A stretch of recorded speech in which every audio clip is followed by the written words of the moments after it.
Hello everyone, welcome to another interesting and informative session of the Analyst brought to you by Vajiram and Ravi. In today's session, we'll discuss 7 important articles as featured in the Hindu and Indian Express for your comprehensive understanding of the current affairs explained to you in the easiest language possible. The topics are as follows. From your analysis section, which also provide you the much important avenue to practice daily answer writing. In the first topic, we are going to analyze the existing issue of food deprivation in our country and how that is augmented by the weaknesses of public distribution system. Then, in the second topic, we'll try to analyze what are the impediments which lies ahead in the front of India to achieve the Sustainable Development Goal 3. Then from the simplified section, we'll take up 5 news. We will not only try to simplify the news for you, but also provide you the much important value addition, keeping in mind the approaching prelims 2026. So, stay tuned. The lead editorial today highlights the need of expanding the public distribution system to ensure the desirable levels of consumption of pulses by eliminating the subsidies for non-needy people who are included in the public distribution system. The Public Distribution System or PDS, which forms an integral part of your GS3 paper under the larger theme of buffer stock and food security. And considering a question has not appeared on this year, there is high probability that there would be a question next year. So, the editorial today basically brings back the memory of the recent furor which was actually caused because of a report which was published by World Bank titled Poverty and Equity Brief India 2025. According to which, the extreme poverty which is prevailing in our country, what does this extreme poverty entails? It tells us about the people who are actually living on less than $2.15 per day. So such percentage of people who are living under the extreme poverty declined from being 16% in 2011-12 to a meager 2.3% in 24-25. Thus, the report highlighted that how the persisting income inequality in India has actually significantly declined in the last decade. However, the editorial today actually uses the data from Household Consumption Survey 2024, which has been published by the National Sample Survey Office or NSSO, to actually make a counter argument against this particular thesis.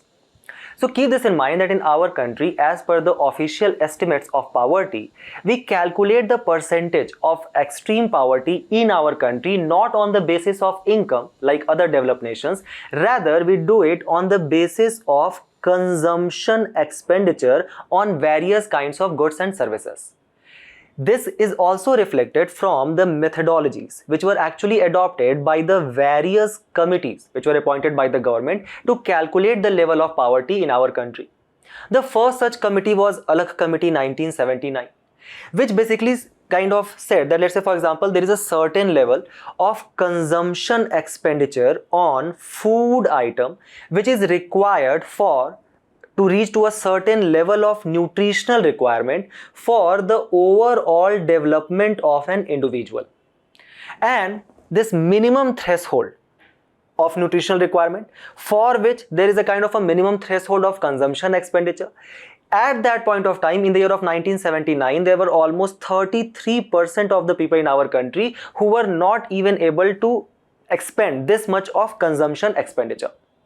Then there was creation of Lakdawala Committee 1993, which for the first time included also the aspect of calorie consumption. So it said that, let's say for example, for an overall development of a particular individual, 2400 calories per day is required. And to achieve this 2400 calories per day on the basis of consumption expenditure which a person is doing, also inculcating the kind of the inflation which was prevailing at that point of time, for which this Lakdawala committee included the consumer price index of agriculture laborers as well as industrial worker. It created a kind of a minimum consumption expenditure to reach to this level of calorie consumption for overall development. It found that almost 36% of the people were actually spending less than that consumption expenditure. Then the government appointed Tendulkar Committee in 2009, which published its report in 2011, and even today the official estimate of poverty is actually based upon the Tendulkar Committee of 2011. which basically said that we should actually kind of deviate by solely focusing upon food items, like for example as it was done by Alag committee and Lakdawala committee. Rather, it also kind of expanded the basket of goods by including non-food items, where it said that basically the consumption pattern of the larger economy has significantly changed after the LPG reforms. So now the people are also, let's say for example, purchasing vehicles, spending on fuels, spending on their clothing, as well as there is a significant amount of expenditure which is being done to create social capital like health and education. So a kind of a minimum threshold again was created, that what is the level of consumption expenditure to kind of achieve a sustainable level of all of this. On the basis of that, there was a poverty line for urban area was set up, that was 33 rupees per day or 990 rupees per month approximately, and 27 rupees per day in rural area or approximately 810 rupees in rural area. And it was found that at that point of time there existed 21% of the population, or almost 1/5 of the population, which was even earning lesser than this. Then ultimately the government appointed the Rangarajan Committee of 2014, which included the surveys which were conducted at the grassroots level by the Center for Monitoring Indian Economy. It also brought back the Lakdawala's Committee calorie consumption suggestion. So it said that, okay, let's say for example, for an efficient development or to perform the daily task in rural area, a person might be using at least 2155 calorie and 2090 calorie in urban areas. So including the expenditure on food as well as non-food item, it set up a new poverty line which was obviously higher than the Tendulkar committee, and thus it said that almost 29% of the people fall below the poverty line. It's obvious that the government of the day rejected the recommendations of Rangarajan committee.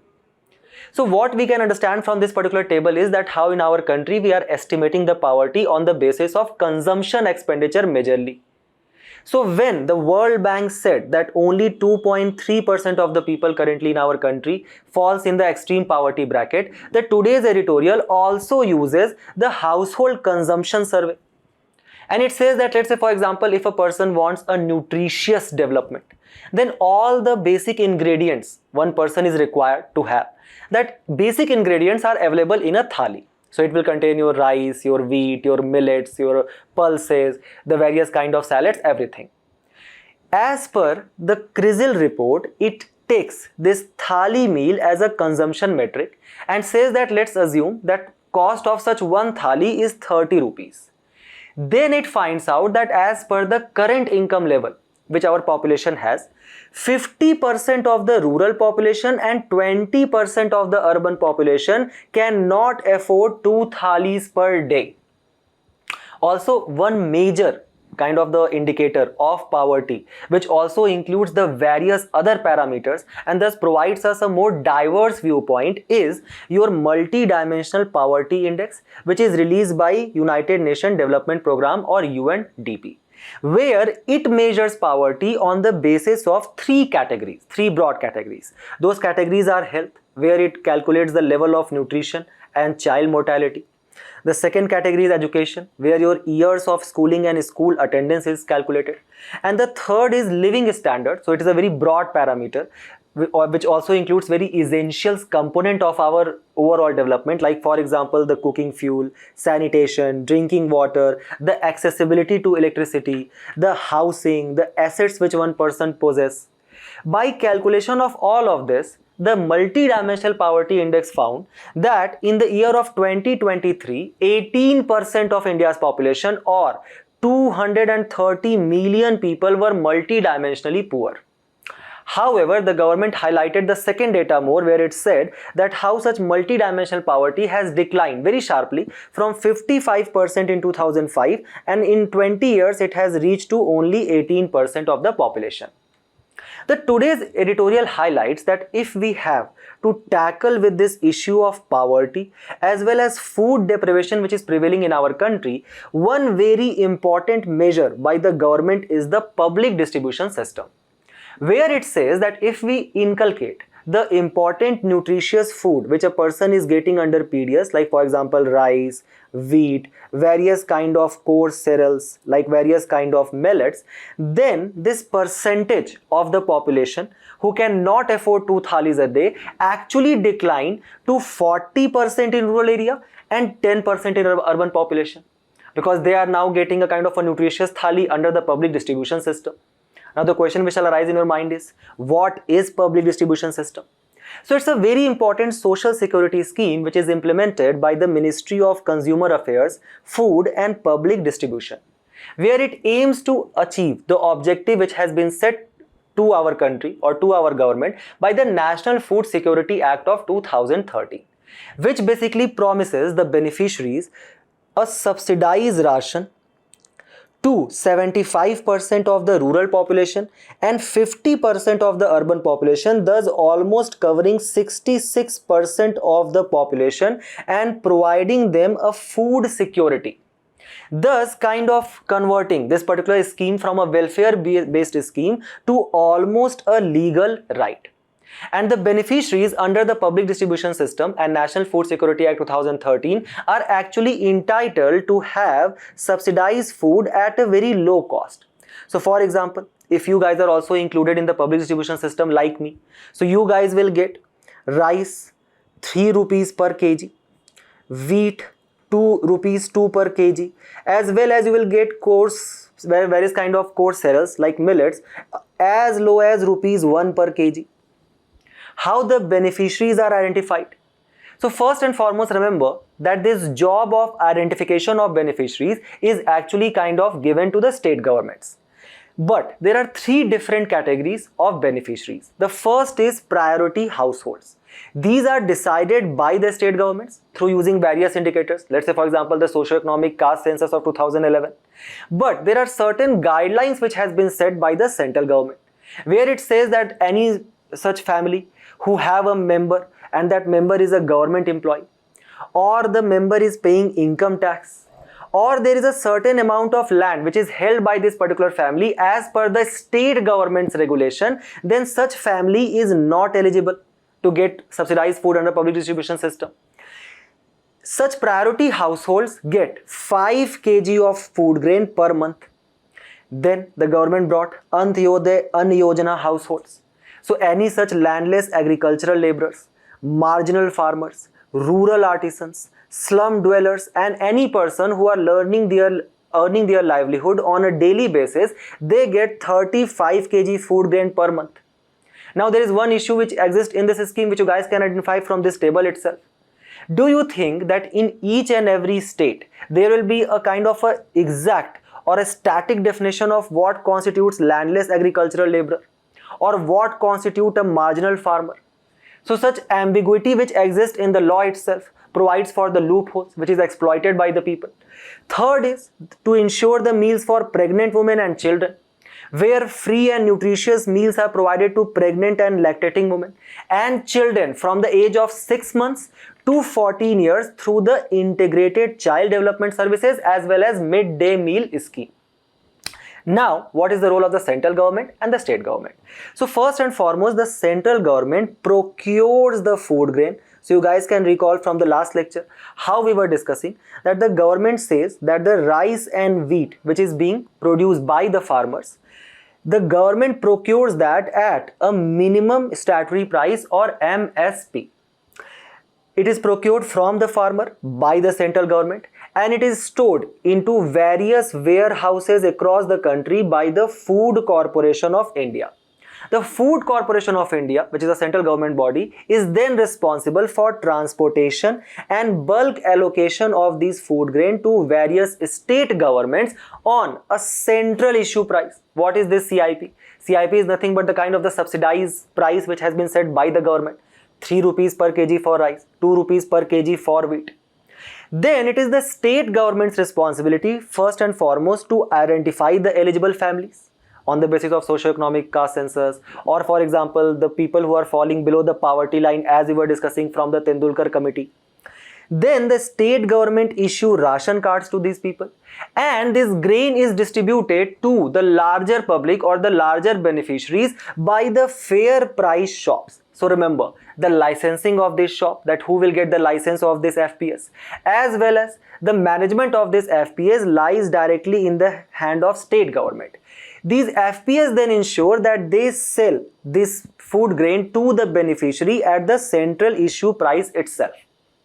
Now it is very obvious that when such management and giving the licensing to these fair price shops has been handed over to the state government has discretions, and when we kind of further divert it to the various district and block levels, then the management of this extensive public distribution system actually becomes weak for the central government as well. So that basically leads to another issue.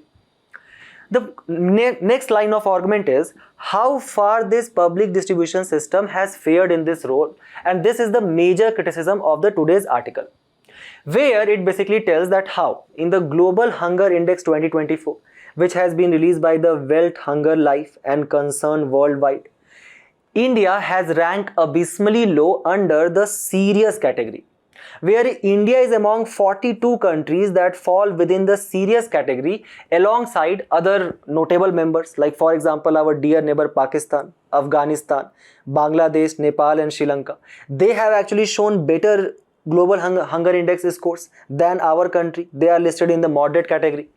So our country's ranking this year is 105th out of 127 countries, where as per the index 13.7% of our country's population is undernourished.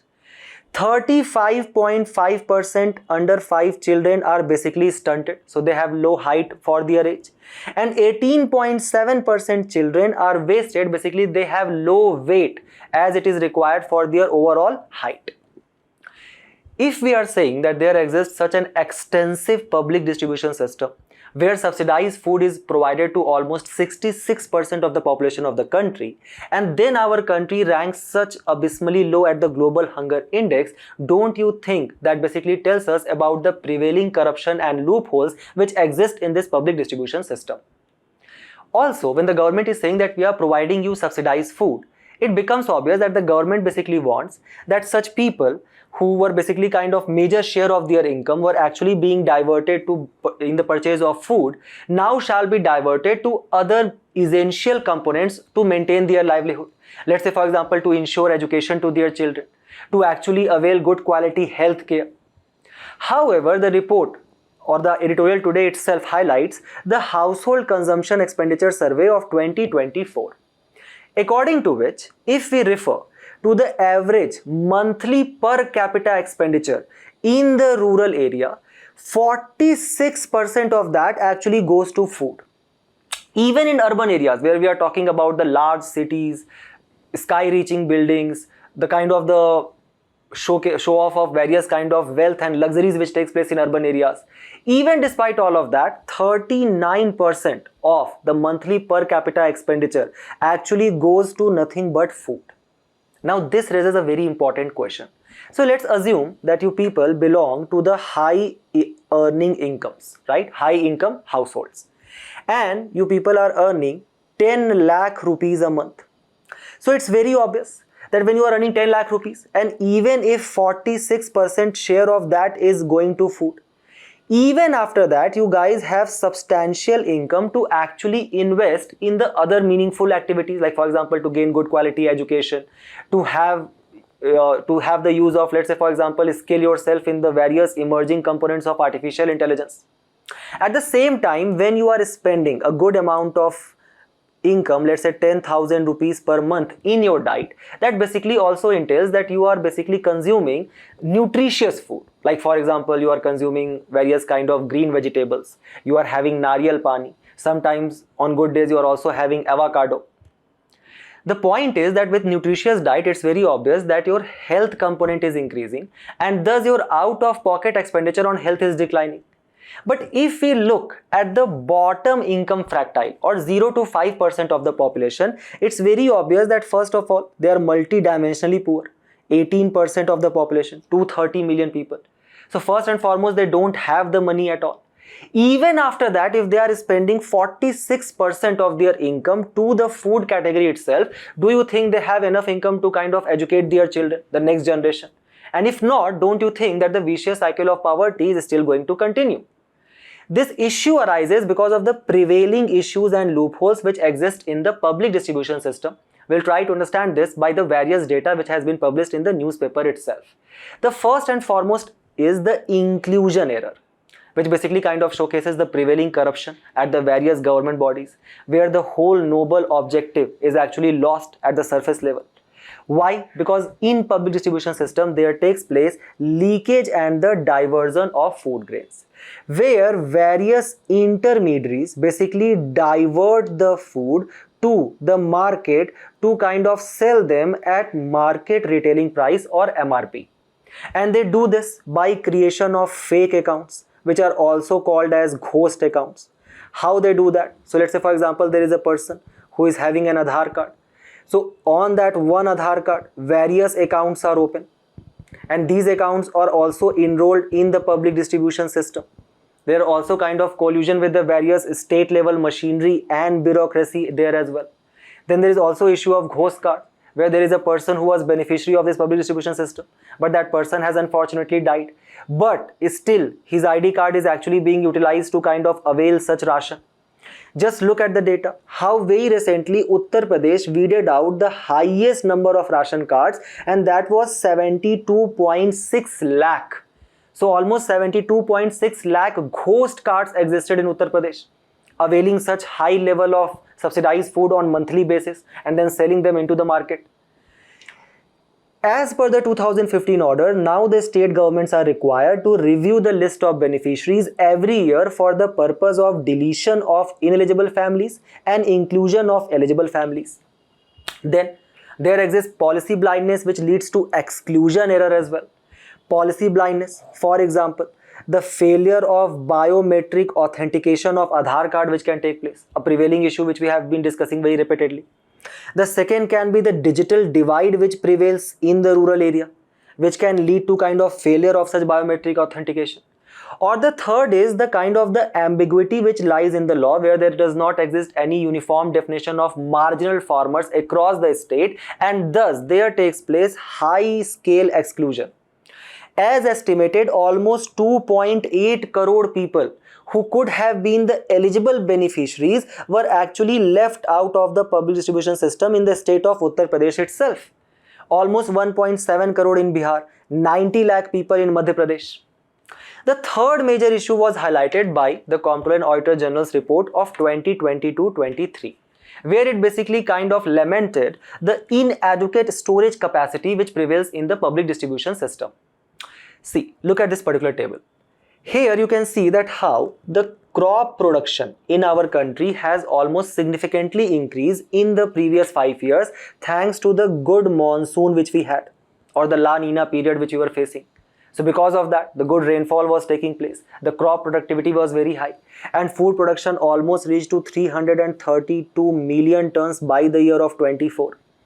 But at the same time, look at the table at the left, that how the storage capacity with the Food Corporation of India has significantly declined in the recent years because of the diversion of the area which they were holding for the warehouses to various other purposes. Sometimes it has been the victim of rapid urbanization. Sometimes those warehouses has been diverted for other PSUs or private companies. So because of that, there exists inadequate storage capacity in our country.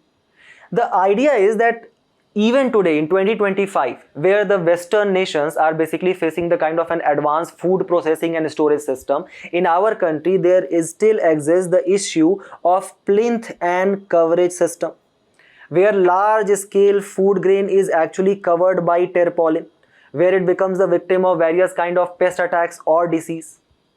One major issue which basically augments this issue of inadequate storage capacity is the open-ended procurement policy which we have, where the government is basically ensuring the farmers that if your product is not being sold in the market on the basis of demand, the government will intervene and buy your product at MSP.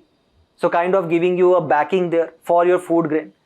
But thus, when the government is procuring this food grain, it is not procuring as per the demand which is being created under the National Food Security Act 2013, but because there is the kind of the pressure which is being created on the government by the seller. So even if you have created enough storage to sustain for next 2 to 3 years, the government still has to procure more and more grain because it has kind of promised the farmers the MSP. Further, such wastage of food takes place. Why? Because of the FIFO principle, first in, first out principle, where the older stocks which has been stored for last few years is not kind of liquidated. Rather, the new grain which has come, it has been sold at the first hand. Leading to what? Leading to high level of food grain losses, almost to 291 million ton production of cereals, and from that 4.6 to 6% cereals was actually lost because of the surplus stock exceed the storage capacity, uses of improper storage method, the constraints which prevails in the liquidation of excess stock, and that is your FIFO principle, first in, first out. Also, there exists the uneven procurement policy, where 66% of procurement for public distribution system is done only from 5 states. And these are majorly the green revolution states which we are discussing, the green revolution belt which exists, the Punjab, Haryana, Western UP. Thus, to tackle with all of these issues, there are certain suggestions which has been made by the today's editorial, where it says that first and foremost, if we look at the cereal consumption of the people who fall in the below income fractile, even among the beneficiaries, there are certain people who are in the most need of such grain, like for example the landless laborers. So these people's cereal consumption, and the people who are in the upper 95 to 100% income fractile within this beneficiary list, their cereal consumption has come to at one equal par. Thus, it suggests that now we should raise the subsidy for the lower fractile people and the upper fractile people who does not need it anymore, who has got, let's say, some government job, or who has got some private job, or open a shop which is working good. So we can calculate their income again. And if they are not required, we need to eliminate them. And whatever the saving which we'll do from this elimination, we can use it for the distribution of pulses among the 0 to 5% fractile. Further, it suggests for the diversification of food basket to actually include millets, fruits and vegetables. And it suggests that by doing this, we'll be able to achieve equalization of primary consumption among all the fractiles.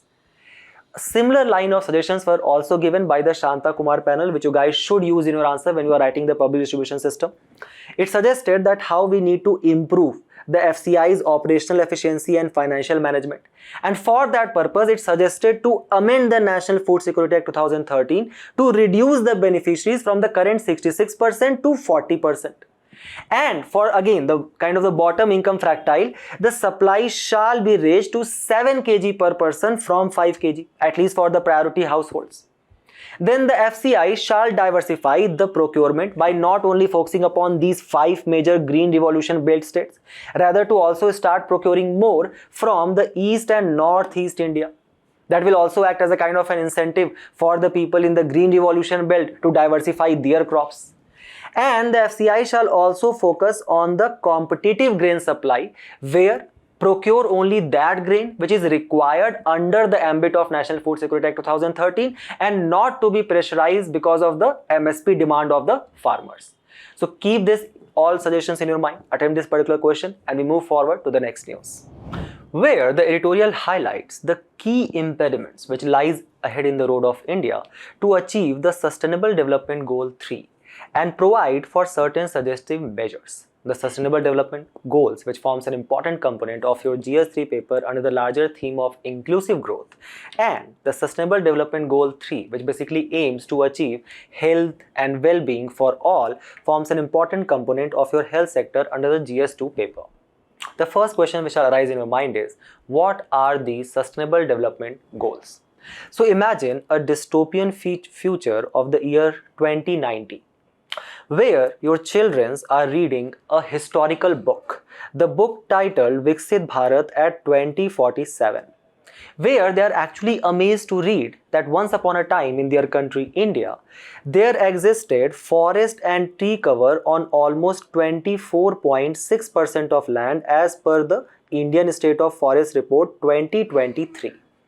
However, you tell them that how in the year of 2090, this forest and tree cover has now been reduced to meager 4.6%. Thus, because of the vanishing of these trees, which forms an important component of your carbon dioxide sequestration, the atmosphere has now been filled with various greenhouse gases. So the concentration of greenhouse gases in the atmosphere has significantly increased, kind of trapping the outward radiation from Earth, and because of which the Earth has warmed, the global temperature has increased by 5.5 degrees Celsius or 5 degrees Celsius by the year of 2090 from the pre-industrial level. A dystopian future where heat waves, kind of intensification of tropical cyclones, cloudburst has become a daily phenomenon. So to save ourselves from such catastrophic future, the idea of Sustainable Development Goal was first proposed in the Brundtland Commission report 1987, the theme of which was Our Common Future, where it suggested that all the nations across the world shall endeavor to develop, but that development shall take place on the idea of sustainable development. What do we mean by this sustainable development? So the idea is that the present generation basically adopt their consumption pattern in such a way and develop in such a way that it do not compromise the natural resources for the future generation. The same idea which was also proposed in the Stockholm Conference 1972, which led to the establishment of United Nations Environment Programme. Thus, to bring this idea of Sustainable Development Goal at the center of the policy making of all the countries, the United Nations in the year of 2012 created a Sustainable Development Solution Network SDSN, which set up a target of 17 global goals for sustainable development for all the country to be achieved by the year of 2030. Sustainable development goals like one, which says there shall be no poverty. If there will be no poverty, obviously the first thing you will do is you will eat. When you will eat, you will actually choose to eat healthy, and that is your Sustainable Development Goal 3. You will maintain a good health. When you are healthy, your mind is healthy, you will have good quality education as well. And when you are educated, you actually get to understand that we should also equally respect the other gender as well. So you will promote the idea of gender equality as enshrined in the Article 51A of the Constitution. So basically, by creating a storyline, you guys can remember all the Sustainable Development Goal 17, and you can use them as conclusions or introductions in your answer. Today we are going to focus specifically on the Sustainable Development Goal 3, which aims to achieve good health and well-being for all. So the today's editorial highlights that how in the recently released 2025 index, the index which is also released by SDSN, India has improved its ranking from 109th in 2024 and has jumped 10 places to achieve a ranking of 99th, which is our best ranking out of 167 countries. But despite this, we have shown abysmal improvement when it comes to Sustainable Development Goal 3. And thus there is still a large ground to be covered, and that is showcased in the poor health indicator of our country, where as per the very recent National Family Health Survey, India's maternal mortality ratio, which is basically the number of women who dies giving birth to children, it exists at 93 per 1 lakh live birth against the target of 70. So our maternal mortality rate shall be bring down to 70 per 1 lakh live birth by the year of 2030, and this is what we have achieved in 2025. Our under 5 mortality rate, the children who die before reaching the age of 5 itself, that is 32 per 1 lakh live birth. The target is to bring it down to 25. The life expectancy as per National Family Health Survey 5 is 70 years against the target of 73.63 under the SDG. The out-of-pocket expenditure on the health as the percentage of total consumption exists at 13%, and the target is to bring it almost half to 7.83%. The immunization coverage, even though it is very appreciable as highlighted by the editorial itself, 92%.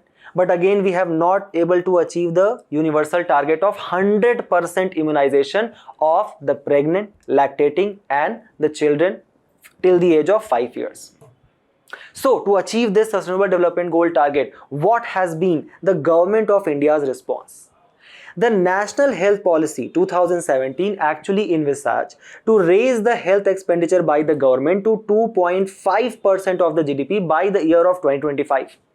But if we refer to the combined health expenditure of central and state government as the figure of the percentage of GDP, in 2019 it was 1.4%, and in the last 5 years it has been only increased to 1.9%. So we are still falling way behind than the actual target of NHP 2017, which was 2.5%. The idea is that if the government is not spending that much to create a social component, to create the well-being for all the people, then the out-of-pocket expenditure by the people on their health has been increasing. The idea is that if our out-of-pocket expenditure on health is increasing, first and foremost, do we have the capability to afford this healthcare? The first major leukemia here is the vicious cycle of poverty which exists in our country. As we have already been discussing how, as per the multidimensional poverty index, almost 23 crore people in our country are multidimensionally poor. Then as per the global hunger index, we rank at 105th ranking, kind of showcasing the food deprivation which exists in our country. Don't you think that these two factors will ultimately lead to what? The people not having access to good quality healthcare, and thus the health issues are significantly going to increase in our country. Your argument can be that, sir, why these poor people are not striving hard to get employment? The issue of skilling act as an impediment. Periodic labor force survey, again, 86% of the people within the working age of 15 to 59 years, no vocational training at all, thus no employment. No employment, low level of earning income, either in the poverty bracket, and thus unable to afford the healthcare at the first place. The second is the global gender gap, in which we ranked 131st, kind of showcasing the low level of gender parity which exists in our country. So if we refer to the labor force participation rate as per the Economic Survey 2025, for female it was 41%. That basically means that 59% of the women are not part of the working force. Thus, they do not have the financial independence to make nutritious choice for them or to provide effective health care to their kind of the children or their offsprings. One major reason why we are spending so low on the healthcare sector is the middle income trap in which our country is basically kind of become a part of. So for example, if we refer to the Indian plutocracy, just refer to this data that how there is 10% of population who has got 77% of the national wealth. The idea is that there are certain people who have got or who have amassed such a huge wealth that they have access to the best healthcare across the world. But that cannot be applied to all the people who are living in the country. Thus, the larger people in our country, they have low propensity to consume. And the rich people who have already reached to a certain level, they do not have these kind of small demands. They do not want to purchase a new car, a new TV, a new refrigerator on every monthly or yearly basis. So this low propensity to consume basically transfers to low productivity. The low productivity leads to what? Job layoffs. The job layoffs lead to the kind of the low income which a person can spend. And thus there exists a vicious cycle of unemployment in our country, which is further exacerbated by the issue of rising inflation, thus leading to the unaffordability of healthcare, where just look at the out-of-pocket expenditure as a share of household consumption expenditure. It has increased for both, keep this in mind, rural and urban areas from in the last 2 decades, almost reaching to 7% in rural area. So every 100 rupees which is being earned by a person in the rural area, 7 rupees they are basically spending to actually take care of their health, for any kind of medicine, to actually cure any kind of disease or perform any kind of surgery. As per the Public Health Foundation of India, 55 million Indians were pushed into poverty. Why? Because of the catastrophic healthcare cost. And keep this in mind, look at the year very carefully. So this is pre-pandemic. Imagine what would have happened after the pandemic. A very recent report by the Indian Council of Medical Research also highlights that first and foremost, you don't have the money to go to the specialist doctor or go to a kind of a high care specialist facility to get the treatment. The second major issue is that India is going to face the dual disease burden, where we were already suffering from the legacy diseases, like for example, communicable disease, TB, malaria, COVID pandemic, etc. So you guys should know that our country is actually the world's TB capital. We actually contribute to 2.5 million TB patients annually. Then the ICMR report suggested that how it is further going to be augmented by the new age health threats or various kind of non-communicable disease which are increasing. Diabetes, hypertension, cardiovascular diseases. The ICMR report highlighted that how these non-communicable disease accounted for 65% of deaths in our country in 2022 to 23. And as per the Lancet report, the cost of these NCDs is approximately $6.2 trillion worldwide by the year of 2030. So the next solution could have been that, okay, if I cannot afford the treatment and if there is a rise in non-communicable and communicable disease, let me rush to the government hospital. There exists the issue of poor health infrastructure. Just look at the government health centers shortfall which take place in the component of urban community health care, primary health centers, rural health centers. Almost 30 to 35% of shortage exists in the government medical facilities and center. Then somehow I reached to one center, I was able to find it somehow on Google Map. I reached there is not doctor only, there is skewed doctor to patient ratio. 67.8% sanctioned post of a specialist at the community healthcare center in India are vacant as per the rural health statistic of 2001-22. Just look at the shortfalls in surgeon, gynecology, physicians, pediatricians, etc. The World Health Organization recommends that there shall be at least one doctor per 1,000 people, but as per Niti Aayog, in our country, there is one doctor per 1,834 people. And the impact of this unaffordability and lack of infrastructure is what? The overcrowded government hospitals and overworked staff. Just look here. The queue for queues, packed online slots and the endless wait to be treated at AIIMS Delhi. You will go there, you will say that, can I get let's say for example an MRI scan? I have to see that whether I'm suffering from a very serious disease or not, because I would be require an immediate treatment. They will give you a date of 3 months. Come 3 months later, then we'll do the MRI scan to actually assess the serious disease from which you are suffering. Many of the time, it actually leads to overworked staff as well, thus creating a deterrent to actually become a doctor. 56% of the doctors do not get a comfortable 7-hour sleep. 13.7% fear criminal prosecution. 82% of doctors in India feel stressed out in their profession. 46% fear violence is the main cause of strength. Then there exists lack of supply of essential drugs and equipments, considering the import dependency which we have on the active pharmaceutical ingredients on China. In rural areas, because of this high level of healthcare, the high cost of healthcare, the unaffordability which persists, or even the lack of infrastructure, all of this basically augments and leads to what? The people in rural area overtly reliant on either unqualified practitioner called as quacks, or the social taboos where they have their own local solution for each and every problem, as well as the over-reliance on over-the-counter medicine. Whatever will happen will not go to the doctor. That is the first rule which we have in our family.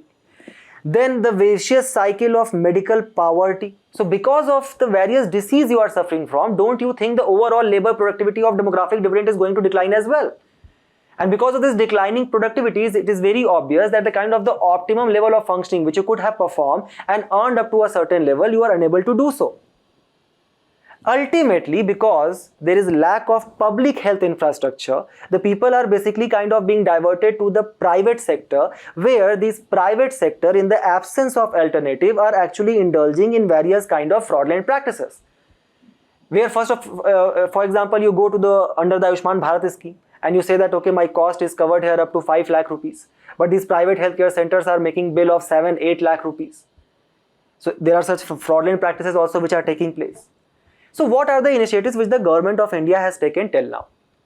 First, there is a larger over corpus scheme, that is your National Health Mission, which basically kind of focus upon providing preventive health care to actually take care of the pregnant, lactating mothers as well as the children. So for that purpose, various nutrition supplements as well as immunization is secured by ASHA or accredited social health activists at the grassroots level. Then there is your Janani Shishu Suraksha Karyakram, under which free cost of institutional delivery is actually being done. Then there exists your Kaya Kalp initiative, a kind of a social engineering scheme where, let's say for example, there is a public health facility, and this health facility has actually maintained a good amount of hygiene and cleanliness, then that is being awarded. Then the Pradhan Mantri Jan Arogya Yojana or Ayushman Bharat, which is the world's largest health insurance scheme, under which the government is providing 5 lakh rupees per family per year for the treatment of secondary as well as tertiary treatment, thus to kind of decline the out-of-pocket expenditure. Then there is your Pradhan Mantri Swasthya Suraksha Yojana, under which the government is creating AIIMS in various states, as well as kind of upgrading the government medical colleges. To actually kind of make the generic medicine, quality generic medicine affordable at the grassroots level, the government has brought Jan Aushadhi Pariyojana, under which the government has created Jan Aushadhi Kendra, under which the government is providing 1800 plus generic quality medicine, and these medicines are being provided at 50 to 60% lesser cost. Then a digital health record at international level and national level is being created by the government under the Ayushman Bharat Digital Health Mission. The editorial also provide for certain concerted actions, like for example, expanding the efficiency of insurance and digital healthcare to your tier 2 and tier 3 cities as well. Expanding the private hospital participation in the government-backed schemes like Ayushman Bharat. Third, to redesign the insurance sector to actually include your outpatient as well as diagnostic. Then we can further kind of utilize the emerging technologies like telemedicine and use of artificial intelligence for detection of early signs of disease as well as enabling remote consultation. Ultimately, the today's editorial gives us an example of how India should focus upon curative healthcare instead of preventive healthcare. So in preventive healthcare, we can take the example of Finland's health education model, where their demographic dividend is actually being trained and informed about nutritious diet, about mental health, about road safety, and the various kind of basic information about the medicines as well. You can also quote the example of Japan, where providing such medical education is sine qua non or prerequisite in all the schools. Include these suggestions as way forward in your answer. We move forward to the next news, where we are going to read very quickly about the Saudi-Pakistan Defense Pact which has been signed. What is the context of the news? So Pakistan and Saudi Arabia signed a mutual defense pact formalizing a defense and security partnership that actually dates back to 1960s. Signed between Pakistan's Prime Minister Shehbaz Sharif and Saudi's Crown Prince Mohammed bin Salman, where both of the countries has actually stated that any aggression against either country shall be considered as an aggression against both. So what is the historical backdrop of Saudi Arabia and Pakistan's relationship? This particular defense pact which has been signed has actually been triggered by the recent Israel's strike in Qatar. And why Israel actually attacked Qatar? Because Qatar has been allegedly supporting the rebel group Hamas. The Hamas which was created, the Hamas which basically kind of itself translates to Islamic Resistance Movement, and it was created in 1987 as a Palestinian uprising against the Israel's occupation of the Gaza Strip. This will be considered as the first major defense pact which has been signed by an Arab nation with a nuclear armed nation. The Arab nation is Saudi Arabia, and do not be confused, the nuclear armed nation unfortunately is Pakistan. The relation actually traces back to the supply of Pakistan's troops in Egypt and Yemen war of 1960. Then the military cooperation further strengthened when Pakistan supplied armed troops during the Grand Mosque seizure in 1979 in Makkah. To cut down the story short, there was basically a kind of a part of the national security guard of the Saudi Arabia at that point of time, who basically kind of revolted against the crown family, alleging them that they have become more Western aligned and they have adopted anti-Islamic practices. In 1982, finally a bilateral security cooperation agreement was signed. So why there is such increasing convergence between Saudi Arabia and Pakistan here? Pakistan has been regularly supplying arms and trained army personnel to Saudi Arabia. In a book titled Eating Grass, The Making of Pakistani Bomb, the author has basically kind of provided the idea that Saudi Arabia has historically provided financial support to Pakistan's nuclear program to create Pakistan as physical protector in the region. where both of these Sunni majority states are basically aligning together to create a kind of a powerful blockade against the rise of Iran who is again supposed to become one of the nuclear state. For Pakistan, it is beneficial because it will get the free supply of Saudi oil and purchase of US weapon. For Saudi, the interest lies in strengthening the defenses against Iran, Yemen's Houthi rebels as well as Israel. Now, in this context, let's try to assess the India and Saudi Arabia relations, which were first established in the year of 1947 and further strengthened by the Delhi Declaration of 2006, which marked the first visit by the Saudi Arabia's king at that point of time. By the Riyadh Declaration of 2010, the ties between the two countries were kind of elevated to the strategic partnership level under the Manmohan Singh government. Then in 2016, our Honorable Prime Minister, current Prime Minister Modi, he basically got the kingdom's highest civilian honor, that is the King Abdul Aziz Shas. So under the current government, the government basically created Saudi Arabia as a kind of a center point to the link to West policy. And various agreement has been signed so far. For example, in 2024, we signed an agreement for defense ammunition export from India to Saudi Arabia. Then bilateral naval exercise which we conduct with Saudi Arabia is called as Al-Muhaid Al-Hindi. Keep this in your mind for prelims. The first ever bilateral land force exercise or military exercise which we conducted with Saudi Arabia in the year of 2024 was your exercise Sada Tanseek. From 2024, we are also training the members of King Fahad Naval Academy by our Navy. So, do we have important economic ties? Much more important in if we compare it with Pakistan. For example, Saudi Arabia. For Saudi Arabia, India is the 5th largest trading partner. And India acts as Saudi's 2nd largest trading partner. Saudi Arabia is our 5th largest trading partner, considering that we actually import a lot of crude petroleum as well as LPG from Saudi Arabia. So, Saudi Arabia is India's 3rd largest crude and petroleum product sourcing destination as well as 3rd largest LPG sourcing destination as well. So the bilateral trade has actually increased up to $41.88 billion. However, keep this in mind that we have a negative balance of trade where India import worth $30 billion of products from Saudi Arabia.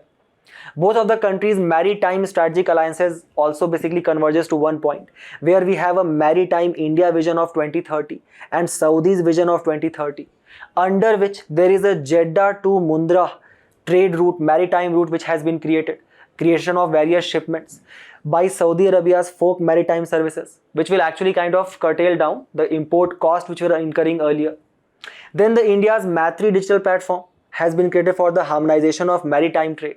And recently, Saudi Arabia has also supported India's claim to become a candidate in the International Maritime Organization Council. Just look at our trade with the Gulf Cooperation Council. The Saudi Arabia is part of it. There are 8 countries in the Gulf Cooperation Council. Can anybody of you name that in the comment box? So, with the Gulf Cooperation Council, the top 3 imports are crude petroleum, gas and diamond. And the 3 exports are refined petroleum, jewelry and rice. Also, keep this in mind that in Saudi Arabia, considering we have a diaspora of 2.7 million people, we have strong cultural ties with Saudi as well. For example, in 2018, the guest of honor, our Prime Minister was at the Saudi's National Heritage Festival which is called as Janadriya. In 2021, there was celebration of International Day of Yoga in Saudi Arabia. In 2023, Samskrit Totsava to promote Sanskrit language in Saudi Arabia was conducted by the Indian Council of Cultural Relations ICCR. Then Pravasi Parichay Festival was celebrated in Riyadh. As well as we have also digitized the whole Hajj route which takes place under the scheme called as Masiha. And a very specific Ministerial Committee on Tourism and Cultural Cooperation has been created. However, there lies 3 important challenges with Saudi Arabia which India has to still manage. First is, India has close ties with both Iran and Israel, where we are basically trying to create Chabahar port in Iran, which is going to be put under sanctions by USA as per the today's news. Thus, we are walking on a very thin line of non-alignment. So, we are basically the middle brother. We have a younger and elder brother. Both of them are not talking and we in the middle are trying to be friends with both of them. This is not sustainable for a long period of time. The second is the various kind of systems which has been originated recently in Saudi Arabia. First is Kafala system, where the Indian workers who go there, they are basically kind of put in the forced labor condition. And very recently, the Saudi Arabia, to boost its domestic production, has brought Nitakat system, where they are focusing now on employment of Saudi nationals in the private sector, nothing but the kind of resemblance to the Make America Great Again of Donald Trump. So that is obviously going to hamper the diaspora which lives there. Thus, the Ministry of External Affairs has said that how it is going to very strategically study the implications of the development of these defense ties on our national security as well as global stability. And the government remains committed to protecting India's national interest and ensuring comprehensive national security in all domains. Keep these facts in your mind. We move forward to the next news. Where very recently, an important medieval architecture actually became the centerpiece of the news. Why? Because the Chief Justice of India has recently said, or has rather clarified, that he respects all the religion. Why? Because his remark during hearing a plea which was actually seeking the restoration of Lord Vishnu's idol in Madhya Pradesh, Khajuraho, actually set off a furor on social media, where he basically suggested the person who has filed the plea that you should go and request to the God himself. So that basically created a kind of a furor on social media. And the CGI, the Chief Justice of India, had to clarify that his comments were meant to underscore the fact that it is Archaeological Survey of India which is responsible for the jurisdiction over the idol's upkeep. And he said that I believe in all the religions and I respect all the religions. In this context, Archaeological Survey of India was actually established back in the year of 1861 with its first director being Alexander Cunningham. In 1924, the director of Archaeological Survey of India was John Marshall, who basically announced to the world the discovery of Indus Valley civilization. So all the ancient monuments which we have, and they are more than 100 years old, they are actually preserved by the Archaeological Survey of India under the Act of Ancient Monuments and Archaeological Sites Remains Act 1958. Currently, with the recent delisting of certain monuments, the current monuments which are preserved and protected by the Archaeological Survey of India is 3,675 monuments. One such monument is the Temples of Khajuraho. Temples of Khajuraho, which forms an integral part of the Nagara architecture. The Nagara architecture which basically prevails the north of the Vindhya range of the mountain. All the features, characteristic features of the Nagara architecture has been listed here for you. For example, we'll start from the very base. So we have the Adhisthan platform on which a Jagati platform is created. Jagati platforms is basically the kind of the structure which provides the support to the larger temple structure. So if you guys can recall how when the Adhisthan ceremony was taken place for the Ram temple in Ayodhya, our Prime Minister had gone there. So that is your Adhisthan platform. Over that there is a Jagati platform.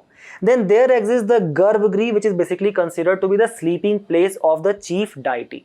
And in Nagara architecture, right over and above this Garbhagriha, there is the tallest shikhar which takes place.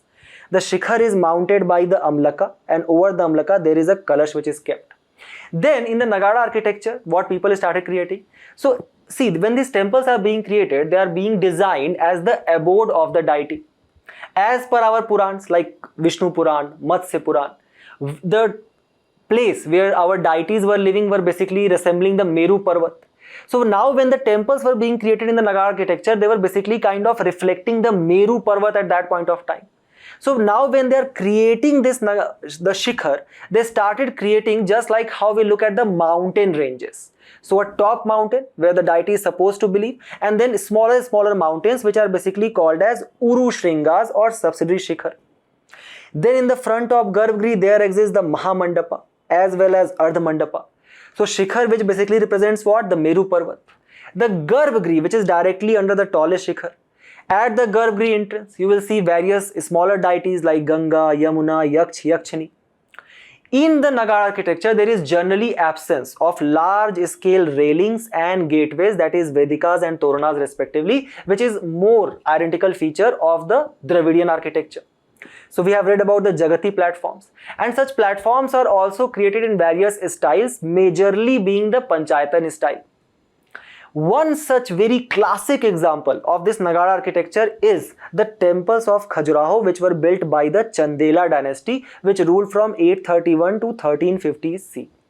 And their capital was where? At Bundelkhand, the ancient name of which was Jejaka Bhukti.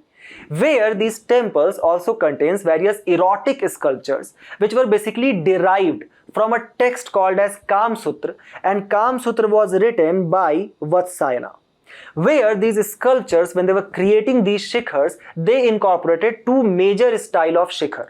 One is Bhumija and the other is Shekhri style. What is Bhumija style of shikhar? Just imagine a narcissistic person, a person who is so engrossed with himself that he basically clicks 4 pictures of him in different poses, create a photo grid of all those 4 pictures and make it a wallpaper, and then look at his wallpaper and say, wow, what a wallpaper. That is the Bhumija style of architecture, where small miniatures of shikhars are created and all of them are pasted on the larger shikhar. So basically the shikhar itself contains the smaller miniatures of shikhar. That is the Bhumija style.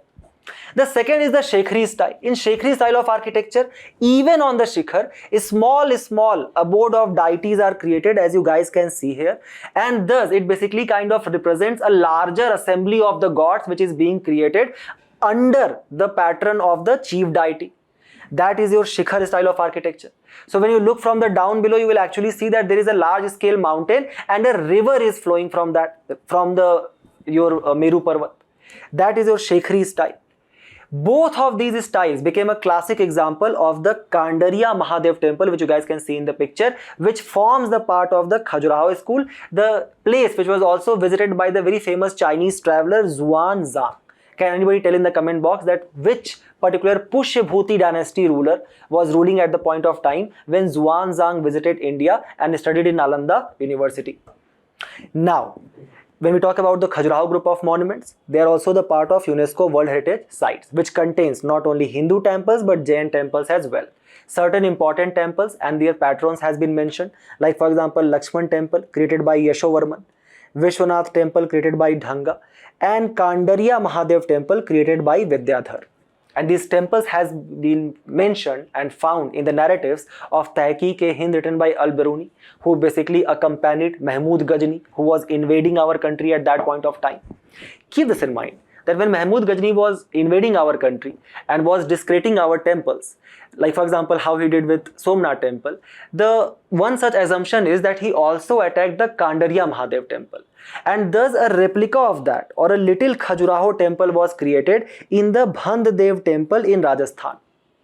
Also remember that these particular group of temples has also been mentioned in the Rihla of Ibn Battuta, who came under the medieval Delhi Sultan, the Tughlaq dynasty ruler Muhammad bin Tughlaq, who ruled from 1324 to 1351. If one would have known only these 10 to 15 points, the person would have written such a brilliant answer in this year mains examination.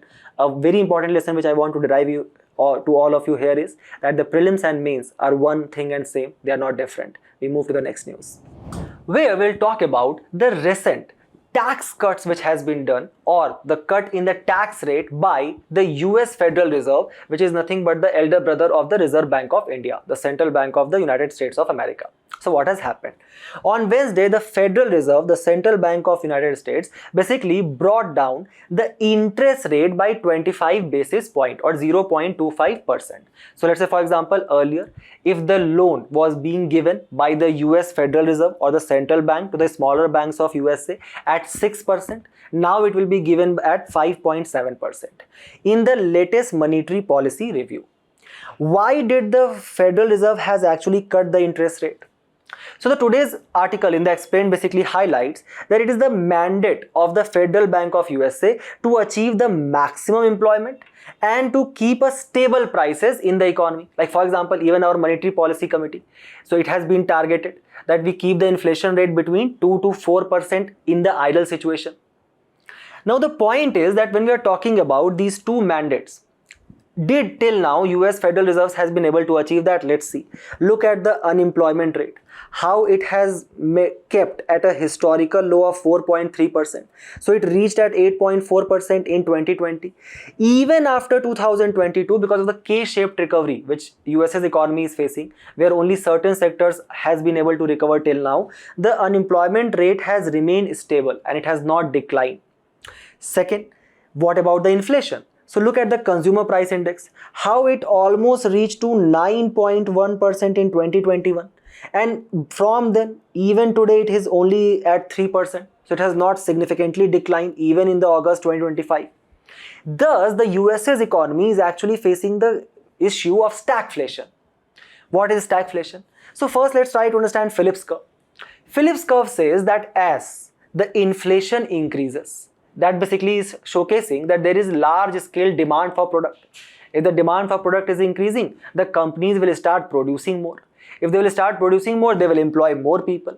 More number of employment, the income level with the people will actually increase. So their propensity to consume increases. If that increases, they will demand for more product, and thus a cycle of employment creates. So Phillips curve says that with the rising inflation, the employment will also increase. But what if in a particular economy, the inflation is also high as well as unemployment level is also high? That is the situation which is called as stagflation, where the article suggests that how the US economy currently is in the low hiring phase. And such Federal Reserve rate cut is actually very beneficial for the Trump's government. Why?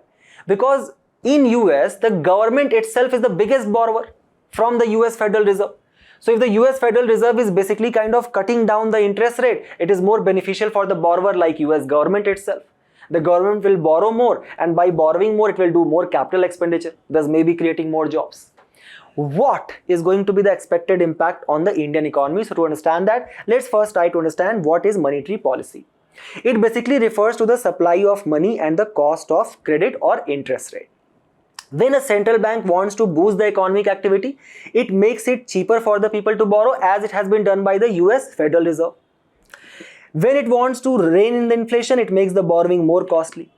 The rates in turn influence the global stock markets, where the lower rates basically employ more money flowing into the market, as it is expected in our country as well. And as a result, the indices goes up. The Federal Reserve independently sets the United States monetary policy, and the same is done in our country by the Reserve Bank of India.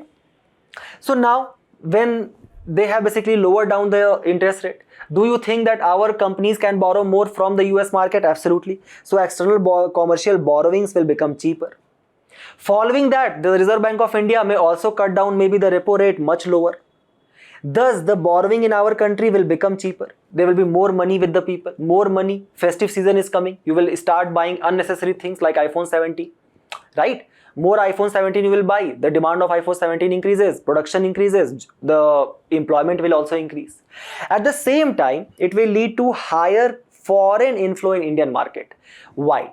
Because now when the US Federal Reserve is providing the money at a more cheaper cost, the borrowing has become cheaper in, let's say for example, US market.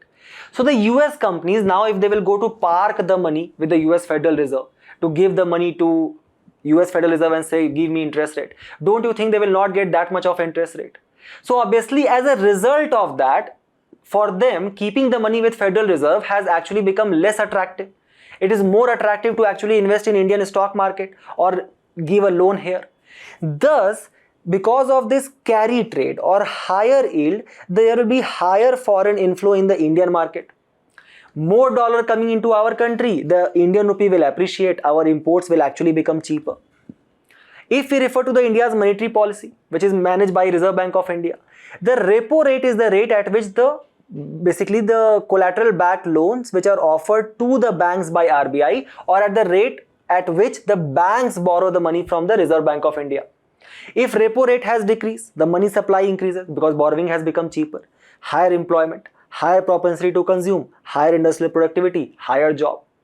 Reverse repo rate is the rate at which banks park their surplus with RBI. Keep these facts in your mind, and we move forward to the next news, where we are going to very quickly read about the National Maritime Heritage Complex at Lodhal. Why? Because when our Prime Minister is going to visit Gujarat on September 20, he is going to review the National Maritime Heritage Complex which is being created at Lodhal. Lodhal, where we find, or many historians actually believe, that there existed a dockyard.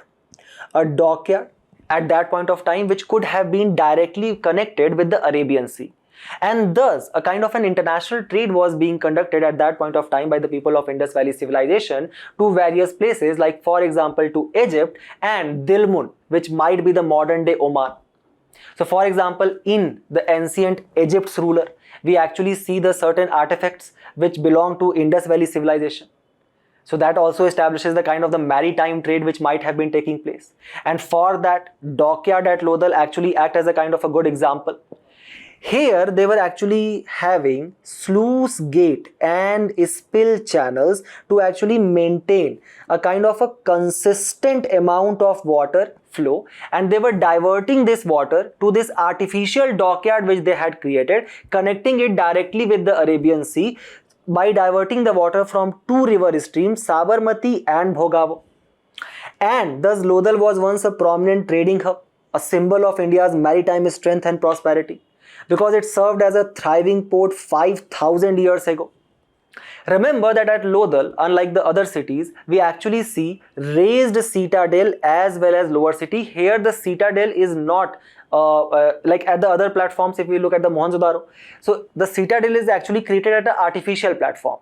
Here the citadel was basically a kind of a natural one. Then at the same time, here we also see double burials.